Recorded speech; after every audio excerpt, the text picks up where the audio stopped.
আসসালামু আলাইকুম।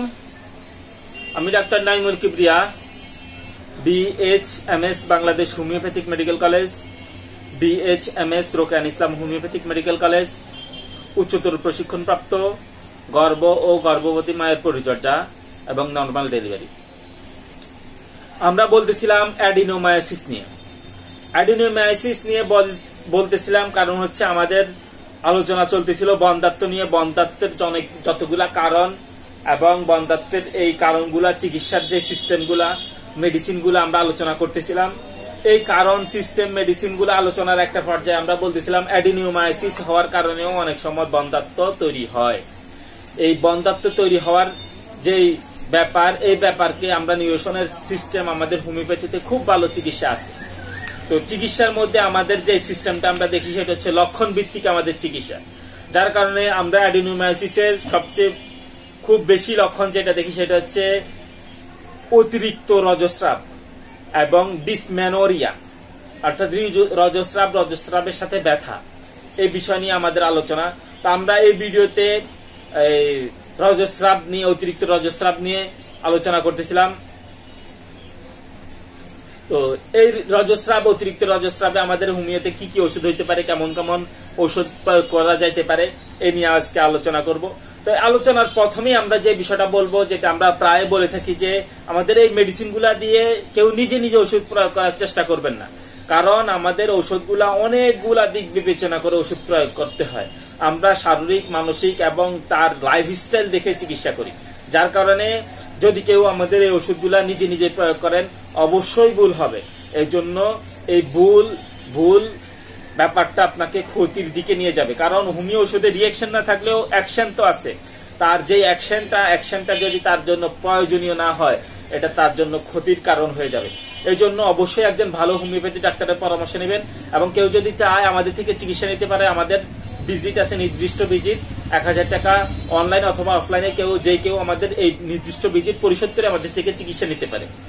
তো অনেক কথা না বাড়িয়ে আজকে বলবো ববিস্টা নিয়ে। এই ববিস্টার মধ্যে আমরা দেখি যৌনিদার চুলকানি সহ মাসে 2 বার রজস্রাব হয়।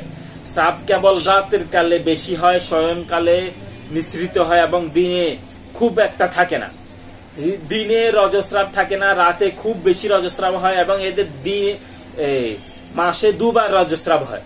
মাসে প্রায় 2 বার রজস্রাব হওয়া, রাতে বেশি রজস্রাব হওয়া, এই ব্যাপারটা দেখলে আমরা এদের জন্য ববিস্টার কথা চিন্তা করি। আমাদের এই ব্যাপারে বলার উদ্দেশ্য হচ্ছে যেন রোগীরা বুঝতে পারে, রোগীরা খেয়াল করতে পারে যে আমার দিনে বেশি রজস্রাব হচ্ছে না, রাতে হচ্ছে, যেন এগুলা বলে ওষুধ নিতে পারে। নতুবা তো রোগীরা আসে আমার বেশি হয়, মাসে 2 বার হয়, এই ব্যাপারগুলা ওভাবে বলতে পারে না, বা বলে আমার বেশি হয় বললেই তো হচ্ছে, আমার রজস্রাব হচ্ছে, রাতে হয় না দিনে হয়, এগুলা বলতে হবে কেন? এই ব্যাপারগুলা এইভাবে আমাদের অনেকগুলা ব্যাপার থাকে যেটা আমরা সামনে দেখবো। এই ব্যাপারগুলা যেন খুলে বলতে পারে, এই জন্য আমাদের এই ব্যাপারে ভিন্ন ভিন্ন করে বলা। এগুলা ঔষধ প্রয়োগের জন্য বলা না, এটা যেন ঔষধ একটু ভিন্নতা, যে ওষুধ ভিন্ন হয়ে যায়, এটা বোঝানোর জন্য বলা। দ্বিতীয় বলবো আমরা ট্রিলিয়াম মেডিসিনের মধ্যে দেখা যায় যে 14 দিন বা 15 দিন পর পর এদের লাল বর্ণের রজস্রাব হয় এবং এই রজস্রাব কিছুতেই বন্ধ হয় না, যত রকম চেষ্টা করে এগুলা বন্ধ হয় না। তখন আমরা এদের জন্য ট্রিলিয়ামের মেডিসিনটার কথা চিন্তা করি। ববিস্টার মধ্যে এদের মধ্যেও কিন্তু মাসে 2 বার হচ্ছে, কিন্তু এদের লাল বর্ণের হয় এবং এটা কিছুতেই বন্ধ হয় না। এই ট্রিলিয়ামের মধ্যে আরেকটা ব্যাপার দেখা যায়, এদের রজস্রাবে পিঠ, ফাঁসা এত ব্যথা হয় যেন এটা মনে করেন যেন টুকটু হয়ে যাচ্ছে, মনে করেন আমার ভেঙ্গে চুরে একদম চুরমার হয়ে যাচ্ছে, এরকম ব্যথা বলবে। যদি এরকম ব্যথা বলে তখন আমরা এদের জন্য ট্রিলিয়ামের কথা চিন্তা করবো। এই ট্রিলিয়ামের এই ব্যথাগুলা কিন্তু চাপ প্রয়োগ করলে, চেপে ধরলে এদের উপশম হয়। এই কোমর বা এই পিঠ, এগুলাকে ফাঁসার মাংসগুলা চেপে ধরলে এদের উপশম হয়। তখন আমরা এদের জন্য ট্রিলিয়ামের কথা চিন্তা করব। এখানে মনে রাখতে, ববিস্টার মধ্যে কিন্তু আমরা ব্যথা বলি নাই। এরকম ভিন্নতা, হালকা ভিন্নতা, আমাদের ওষুধ ভিন্ন হয়ে যাচ্ছে। এরপরে আমরা বলবো আর্সেনিকাম আয়োডেটাম। এই আর্সেনিকাম আয়োডেটামের মধ্যে আমরা দেখি মাসে 2-3 বার, ওখানে 2 বার হলে এখানে 3 বারও হয়। আর্সেনিক আয়োডের মধ্যে মাসে রজস্রাব 3 বারও হইতে পারে এবং এই রজস্রাবের জন্য এরা দুর্বল হয়ে যায়, এদের এই দুর্বলতা, অতিরিক্ত দুর্বলতা এদের মধ্যে আমরা দেখি, এবং এটি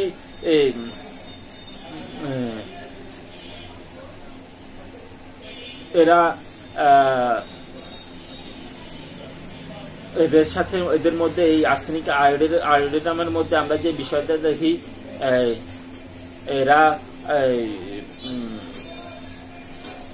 পানি বেশি খায়। আর্সেনিক অ্যালবামের মধ্যে পানি খাওয়ার প্রবণতা বেশি দেখা যায়, কিন্তু আর্সেনিক আয়োডের মধ্যেও পানি খাওয়ার ব্যাপারটাকে আমরা দেখতে হবে। এবং এটা এদের মধ্যে আমরা দেখি যে দুর্বলতা এবং পানির বিষয়টা এদের মধ্যে কমন থাকে। তো আজকের মতো আমরা এখানে শেষ করতেছি। পরবর্তী ভিডিওতে আমরা বাকি মেডিসিন নিয়ে আলোচনা করব।